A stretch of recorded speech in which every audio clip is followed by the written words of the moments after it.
So we on the same movement. You don't gotta do so much. But one thing I always say is by the time you get into your second set of your warm up, you should feel a little bit more lengthening when it comes down to your range of motion. So you should have better range of motion and the body shouldn't be as tight for the most part. So right now, I'm gonna be real with you, feel a lot better. And with this movement, you're not just activating the hamstrings and waking up those hamstrings. The whole point of the snow angel at the top is to actually open up those shoulders, open up the back, and then get the breathing together too. So stretch, breathe out.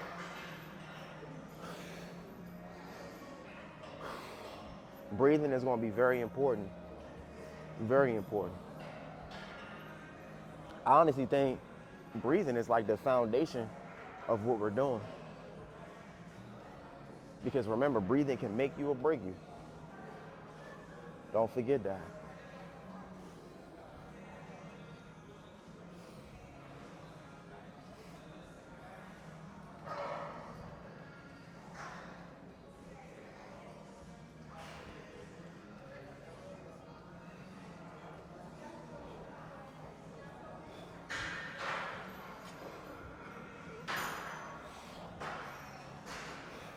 Make sure you get that reach too. This reach here is gonna be important. Up, stretch out. Reach, stretch out. Loosen up that lower back as well. I think that's 20. I don't really be counting to be real with y'all. But these exercises, like I said, breathing is gonna be important as well because breathing is gonna allow your body to either keep going or if you're not breathing properly, I don't know if you notice, the body's going to fatigue. So do make sure you get your breathing hand in hand with your training. That's actually one of the easiest ways to be able to connect with the muscle as well while you're training. I don't want y'all to keep going through motions. I want you to pay attention to the little things. I'm going to teach you about the little things because the little things add up at the end of the day and become bigger things, and they're more important than you may think.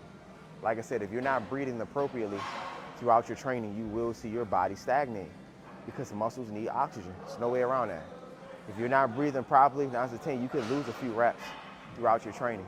Another thing too is think about the connectivity process when you're stretching as well. If you're not breathing adequately, it's kind of hard to get the body to actually relax the way that you want. So I tell y'all, make sure 3 seconds out, 3 seconds in, 4 seconds out, 4 seconds in, 5 seconds out, 5 seconds in. Whatever is more comfortable for you, mainly in your stretches, to get the body to relax as much as possible. So that way you can really get what you want out of your training. Trust me when I say that. Maximizing your recovery is going to be just as important as grinding hard as hell in the gym. It is what it is. And if you're somebody that's not really grinding hard in the gym, like I said before in other videos, past videos, just find things that you really enjoy to be able to maximize from what you want. So we're only going to do 2 sets of those for me personally today, and we're going to go into the next exercise. Let's get it. So this right here is going to be another one of my personal favorites. Same thing, give me that swim move at the top.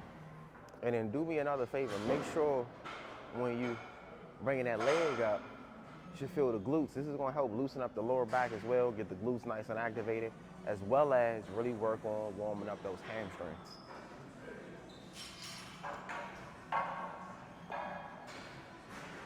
And breathe out once those feet touch the feet. Try to get the feet to touch the feet. Try to get the hands to touch the feet.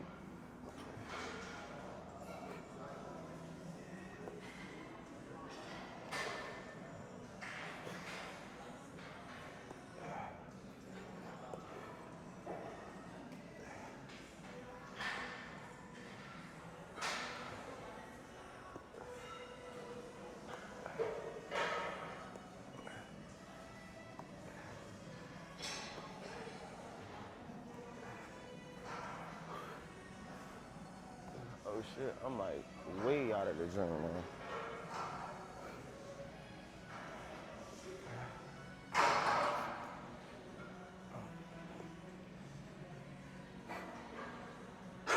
So the beautiful thing about these 2 particular movements that I'm giving you for a dynamic warm-up, personally right now, just so you can see a little bit more detail with the actual exercises, I'm not actually doing movement, but I actually prefer to do these particular motions with movement.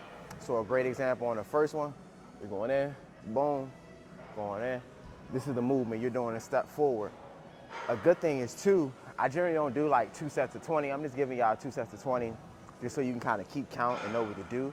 I generally like to go mainly when I'm at goals or something like that. I like to go all the way down from one end of the turf to the other end of the turf to really activate the body. So I actually might end up doing like maybe 30, maybe 40, because I'll do it going down and going back. Either sometimes I'll do one exercise going down and the other exercise going back, or I would do the same exercise going down and back, and then the second set I'm gonna switch them up. So just to kind of give you a different way to kind of switch it up. But me personally, I generally don't do it with no movement like I'm giving you right now. So just to kind of give you a heads up, you can do these exercises with movement. I personally perform with movement, but at the end of the day, as you can see, the first set of the second exercise, I was moving because I'm just personally used to the motion. But it is what it is. Another thing I do like about these exercises, if you're somebody that has bad rhythm, this is something that can actually help you develop solid rhythm to get what you want out of your training. Because a lot of the techniques and exercises that I do give you are rhythm based for me personally. Because for y'all who don't know, it's not always about lifting for me. The rhythm aspect is something that I easily transfer into my basketball. So that's one thing I do try to get y'all to understand. Everything you're doing in regards to the gym should actually have some relative, with some relations to what you're doing outside of the gym. You want to actually make it match. Like you shouldn't doing things that have no benefits outside of the gym, inside of the gym, in my opinion. Everything you're doing in the gym should be easily transferred to something that you're doing outside of the gym to really complement your lifestyle. Mainly if it's a point that you're no longer an athlete, because everybody out here ain't training to be a top tier athlete at the end of the day. Some of us are just trying to be able to maximize our day-to-day lifestyle. And that's what you can really get from your training. Remember, it's a stress reliever. That's another thing. And then two, it allows you to be able to knock off some of that age even as we age. Because I keep telling y'all, age is within movement. Age is within movement. Do understand that. I've seen people at 60 that move a lot better than people that are in their 30s like myself. So do be mindful of that. Don't fall a victim to thinking, oh, I'm getting older, I can't do this. The only way you can't do it is if you deprive the body of it for a long time. And some of us kind of miss this. As a baby and as a kid, what did? We was moving, we was grooving, we was doing all of these different things. As we get older, we can easily make our lifestyle sedentary. Be mindful of that at the end of the day. And do me that favor and do understand overall, it's a lot easier to get what you want if you stay consistent with your movement. Age is within movement. Ain't no way around that. Trust me when I say that. And we're going to go right back to this. You feel me?